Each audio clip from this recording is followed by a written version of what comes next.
r/AskReddit. What are some common facts that people believe to be true, even if the existing evidence states the contrary? Myth: the pool is definitely clean. It has such a strong chlorine smell. Fact: a strong chlorine-like smell, like the kind you associate with public pools, is actually an indication that the water is not chemically balanced. It might even be a sign that the pool needs more chlorine. Who are my time to shine? I used to test pool water/hot tub water as a part-time job. This is what I learned from reading the material that the company gave me, but my advice always seemed to work, so I think it's pretty solid. There are two types of chlorine: free chlorine and combined chlorine. Free chlorine is generally odorless in the pool. It's the chlorine that can attack bacteria. Combined chlorine is chlorine that has already attacked some type of bacteria. All it just stays in the pool and doesn't do much. That combined chlorine can make your pool smell like chlorine, or even make your pool cloudy. If a pool smells like chlorine, it has too much combined chlorine. To get rid of it, you need some type of oxidizer, like a calcium hypochlorite or something along those lines. So in other words, even if a pool smells horribly like chlorine, it can still be very unsanitary and unsafe to swim in. A lot of people think they can burn belly fat by doing crunches or slim their arms down by doing push-ups, but targeted fat loss isn't possible, and there's no evidence to suggest it is. Yeah, ab workouts just build up your core muscle and burn calories. The kitchen is where you lose the belly fat. Noted. Instructions unclear. House caught on fire trying to burn calories in the kitchen. A person drowning is not likely to be flailing wildly and yelling like in the movies. Drowning can often happen with mostly silence, especially with kids. Read up on the signs. It might save a life. I was drowning and lost consciousness when I was 5. I was told I barely made a sound. I went under, sucked in lungs full of water when I tried to cry out in surprise and blacked out. If it wasn't for my dad's instincts and quick action, I'd be dead. Cracking your knuckles too often will give you arthritis. Nope, no conclusive study has ever backed this up. It just releases the gas from the synovial fluid in your joints, which is neither good nor bad. There is in fact a guy who spent 60 years cracking the knuckles on his left hand twice daily, and there was no resulting difference in his hands. It is rarely necessary to wait 24 hours before filing a missing person report. Yup. Our police has this listed on their Facebook page as a common myth. Someone really needs to let Hollywood know. Oh, there are so many things that someone needs to let Hollywood know. That 30 used to be considered ancient back when the average lifespan was 25 or whatever. The average is offset by a huge number of child deaths. 30 was never ancient. Even hunter-gatherer societies had people routinely living into their 60s. Piggybacking off this, that girls were married off in their early teens in the medieval period. This is based off the nobility and royalty, who did marry off their young daughters as a political tool to secure alliances. However, even when the young royals were only 12 or 13 when wed, they were often married by proxy and married in name only. The married couple were often kept separate until either the girl came of age or were just deemed old enough to start living together in the same castle, which wasn't until around 17 to 20 years old. The vast majority, like the peasantry, weren't married until their early 20s. Women in the peasantry often did have a choice on who they got to marry, unlike their noble components who were used as bargaining chips. Vikings never actually drank from skulls of enemies. This was based on a mistranslation of Old Norse poetry in which they refer to drinking from horns. They never had horns on their helmets either. Even as a kid, I thought that would be wildly inconvenient. The enemy could knock the helmet off of you super easily. I always figured that it'd get caught on things. Doors. Cells. People's heads when you turn around too fast.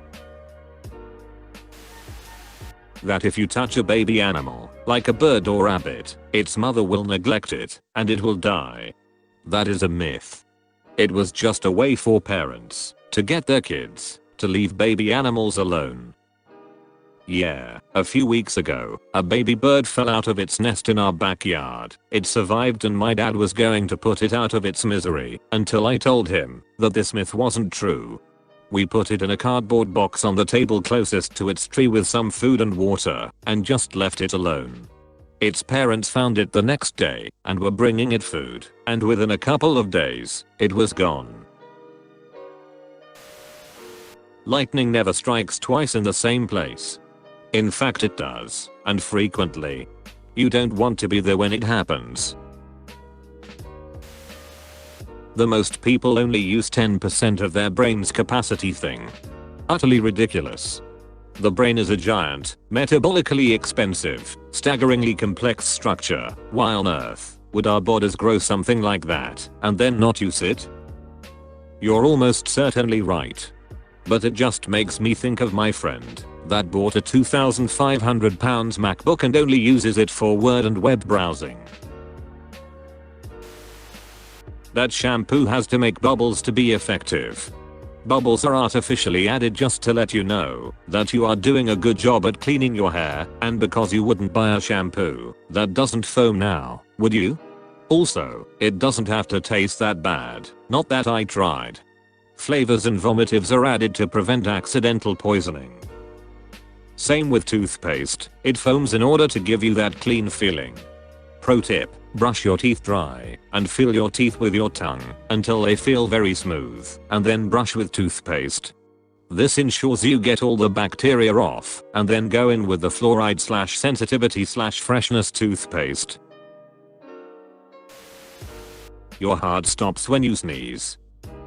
I mean, have you seen my dad sneeze? No wonder the heart needs a break. When you swallow gum, it stays in your body for 7 years. I'm guessing this was made up by parents to keep kids from swallowing bubble gum. Though I'm not really sure why that would be a problem. Choking hazard maybe? It's entirely possible it was literally made up by a news organization that didn't have a story that day. The whole toilet paper situation started just because a random news show in Australia decided to run the story. The story caused people all over the world to believe toilet paper was running out, so they went and ensured exactly that by buying it all and then trying to return it when they realized how stupid the idea is, lol. Also that viral fact that you eat 7 spiders in your sleep every year? Disinformation created to prove that people will believe anything they hear that's sensational. A few people still believe that opening windows before a tornado to even the pressure will save their house from damage. Some also still believe trailer parks attract tornadoes and that random sacred landmarks can protect cities from tornadoes.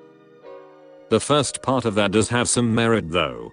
Opening up all your windows will effectively reduce the total force being exerted on the walls from the outside, since some of that airflow is allowed to pass through the wall instead of acting upon it.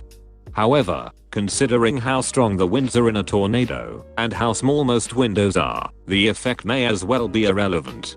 Opening your windows to reduce the damage from the winds of a tornado is probably about as effective as planting shrubbery to reduce the damage from an oncoming avalanche. There's no such thing as an alpha wolf. The naturist who first described them spent years trying to clarify the matter, but the idea just caught on too hard. The dominant wolves in the pack he had been observing when he came up with the alpha wolf theory were, he later discovered, just the parents of the rest of them. Groups of more than one family do converge and engage in social activity, but the notion that wolves live according to a hierarchical structure is pure fantasy. Yeah, most wolf packs are family groups. The so-called alpha male is basically dad. That Einstein was a bad student and was bad at math. It's just not true. He got average high marks and was really just disdainful of the structure of school. And he was good at math. Physics is like 90% math. I get why people share it. It's to make struggling students feel better about themselves. But can't we tell them about something else instead of lying? Just show them the salary of a plumber or welder compared to their teacher's salary. That ought to cheer them up. A penny dropped from the top of the Empire State Building will kill you. A penny traveling at terminal velocity won't cause serious damage to a person, and even at the speed of sound, will still not damage flesh. At most, it could sting a little. Didn't Mythbusters disprove this? Yes. They clocked the velocity of the penny at point of impact, then shot one out of modified air rifle at the same speed, straight down at a skull, covered in ballistic gelatin. Even at something like double the measured velocity, it did zero damage to the bone structure. People still think an undercover cop has to tell you they're a cop. How does that even make sense? Months of preparations ruined on the first day because someone happened to ask the magic question. Cops are allowed to lie to you, and they will pretend to be your friend to get what they need from you. Side note, even if you're innocent of a crime, the first words from your mouth should be, "I want a lawyer." And you don't provide any information until you have one. Anything you say can and will be used against you in the court of law. Undercover cops can do drugs to show they aren't cops. Cutting your facial hair makes it grow in thicker. I had a full-on argument with an individual who firmly believed that genetics played no possible role in hair growth whatsoever. I have never been more perplexed or angry in my entire life. Sincerely, bald at 25. That cow is giving milk because that's how this animal work. They don't believe me when I'm telling them that she needs to have baby to start producing milk. Yeah, I didn't realize cow's milk is literally just breast milk for baby cows until I was an adult. It's sad as duck they have to continually get impregnated over and over again. What a life. Don't forget they have their calves taken away from them too. My sister won't have dairy for this reason, even though she's not vegan. A lot of people think blood is blue inside of the body and that it only appears red because of the oxygen or something in the air. I tried to explain this to a past coworker who was a former nurse and she wasn't having any of it. Turns out a lot of otherwise smart people believe that with no evidence, but blood is always red, just darker at some points of circulation in the body. I had to argue this with a friend of mine. A friend who has 2 degrees in chemistry, an actual literal scientist. Myths are horribly pervasive. Critical thinking unfortunately is not. Carrots make you see better. It was made up by the British Army when they got their new guidance system. Carrots can actually blind you if you try to eat them in the dark while really drunk. Trust me. I tried stabbing carrots into my eyes and they didn't help my sight any, so that is definitely fake news. Worms come out when it rains because they are drowning in their holes. No, not really. They mostly come out because when it rains heavily, they are able to survive on the surface for much longer and move around, finding new areas to feed and more worms to breed with. Starts to rain. Worms, you all trin a smash? That Napoleon was short. It's semi-true. He's short. By today's height standards. During the time he lived he was actually considered quite tall. That being in a cold place causes common flu. I've been trying to convince my mother for 30 years that going to bed with wet hair will not make you wake up with a cold. She will believe it to the grave. That your political party is 100% correct and that the other is 100% wrong. So much this. If you cannot see what's wrong in anything your chosen political party does, you're part of the problem. That strawberries are actually berries and watermelons aren't. Wait, what? Watermelons are actually considered berries because they have their seeds inside of them. Strawberries have their seeds outside, so they are not, technically, berries even though they have berries in their name.